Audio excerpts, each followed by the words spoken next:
Praise the lord. అపోస్తలుడైన పౌలు గలతీయులకు వ్రాసిన పత్రిక 6వ అధ్యాయము. సహోదరులారా, ఒకడు ఏ తప్పిదములోనైనను చిక్కుకుని ఎడల ఆత్మ సంబంధులైన మీలో ప్రతివాడు తానను శోధింపబడునేమో అని తన విషయమే చూచుకొనుచు సాత్వికమైన మనసుతో అట్టివానిని మంచి దారికి తీసుకొని రావలను. ఒకని భారములనొకడు భరించి ఈలాగు క్రీస్తు నియమమును పూర్తిగా నెరవేర్చుడి. ఎవడైనను వట్టివాడై తాను ఎన్నికైన వాడనని ఎంచుకుని ఎడల తన్ను తానే మోసపరుచుకొనును. ప్రతివాడును తాను చేయు పనిని పరీక్షించి చూచుకొనవలెను. అప్పుడు ఇతరుని బట్టి కాక తనను బట్టియే అతనికి అతిశయము కలుగును. ప్రతివాడు తన బరువు తానే భరించుకొనవలెను గదా. వాక్యోపదేశము పొందువాడు ఉపదేశించు వానికి మంచి పదార్థములన్నిటిలో భాగమియ్యవలెను. మోసపోకుడి, దేవుడు వెక్కిరింపబడడు. మనుష్యుడు ఏమి విత్తునో ఆ పంటనే కోయును. ఎలాగనగా తన శరీరేచ్ఛలను బట్టి విత్తువాడు తన శరీరము నుండి క్షయమును పంట కోయును.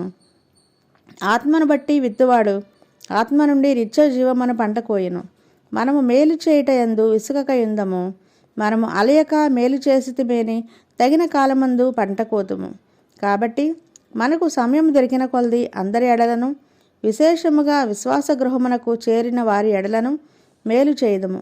నా స్వహస్తముతో మీకెంత పెద్ద అక్షరములతో వ్రాయుచున్నానో చూడుడి.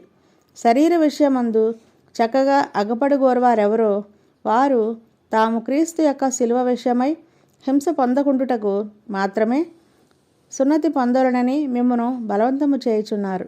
అయితే వారు సున్నతి పొందిన వారైనను ధర్మశాస్త్రం ఆచరింపరు. తాము మీ శరీర విషయమందు అతిశయించు నిమిత్తము మీరు సున్నతి పొందలనని కోరుచున్నారు. అయితే మన ప్రభు అయిన యేసుక్రీస్తు శిలువయందు తప్ప మరి దేని యందును అతిశయించుట నాకు దూరమవునుగాక. దానివలన నాకు లోకమునకు నేనును సిలువ వేయబడి ఉన్నాము. క్రొత్త సృష్టి పొందుటయే గాని సున్నతి పొందుటయందేమీ లేదు, పొందకపోవటయందేమీ లేదు. ఈ పద్ధతి చొప్పున నడుచుకుని వారికి అందరికీ అనగా దేవుని ఇశ్రాయేలునకు సమాధానమును కృపయు కలుగునుగాక. నేను యేసు యొక్క ముద్రలు నా శరీరమందు ధరించి ఉన్నాను. ఇక మీదట ఎవడునూ నన్ను శ్రమ పెట్టవద్దు. సహోదరులారా, మన ప్రభు అయిన యేసుక్రీస్తు కృప మీ ఆత్మతో ఉండునుగాక. ఆమెన్. దేవుడి పరిశుద్ధ వాక్యమును దీవించునుగాక. ఆమెన్. ప్రైజ్ లార్డ్ అందరికీ. ఈరోజు వాక్యం విన్నారు కదా, అలాగే ఇంకొంతమంది కూడా వినిపించండి. మన యూట్యూబ్ ఛానల్ని లైక్ చేయండి, షేర్ చేయండి, సబ్స్క్రైబ్ చేయండి. Thank you.